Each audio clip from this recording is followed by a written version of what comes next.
So, magandang gabi sa inyo, no? Araw ng Sabado. So, araw ng Sabado, September 27. Isang,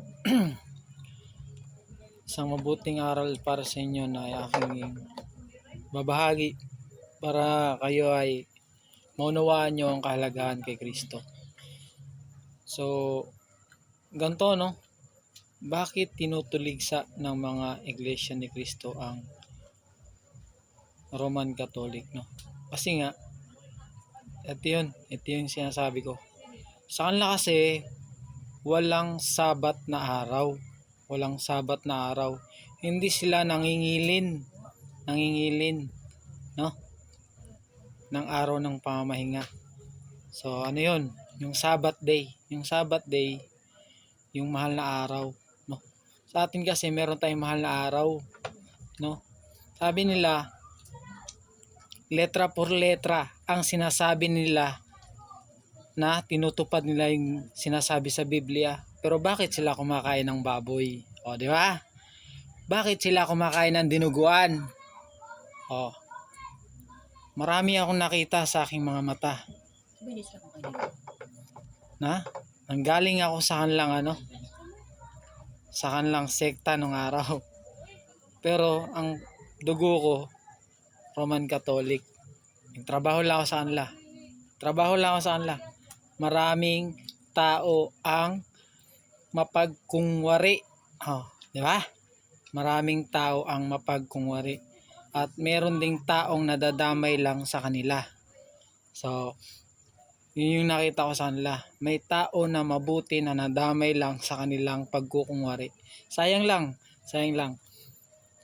Kaya tinutuligsa nila ang Katoliko. So, natatawa ako sa kanila. So, kaya nga sabi ni Kristo, marami ang magpapahayag sa aking pangalan. Napupunta sa inyong sambahayan para kayo'y akitin. Nandito na ang Diyos, bumaba na sa sangkalangitan at nasa lupa na.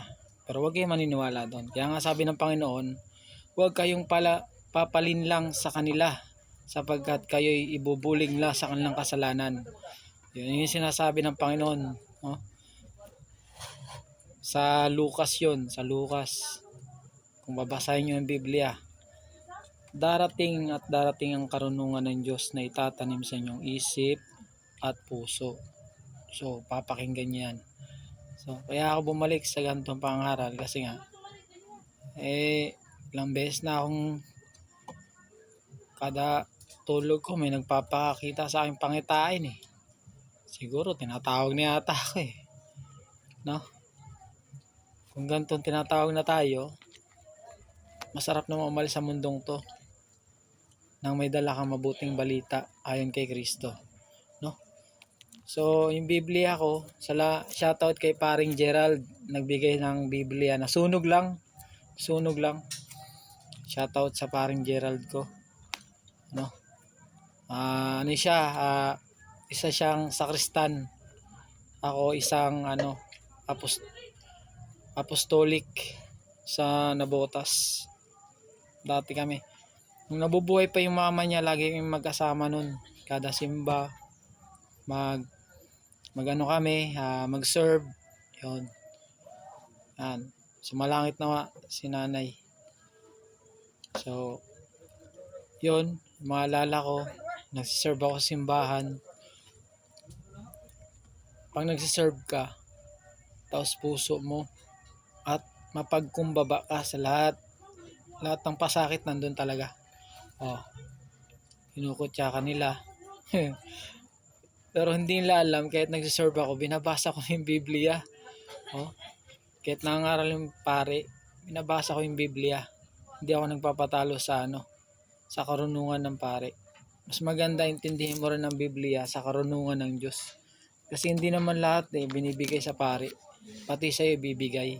Sabi nga ng Panginoon, saliksikin mo ko at iyong ingatan ang aking karunungan. Sa Hebreo mababasa mo yun.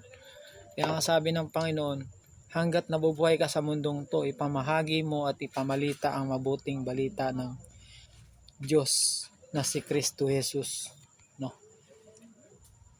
Ano bang tatamuhin natin? Ha? Pera ba? Ha? Gantimpala ba? Hindi, di ko hinahangad ang gantimpala. Ang gusto ko ay mapabilang sa pinaghaharian ng Diyos, buhay na walang hanggan.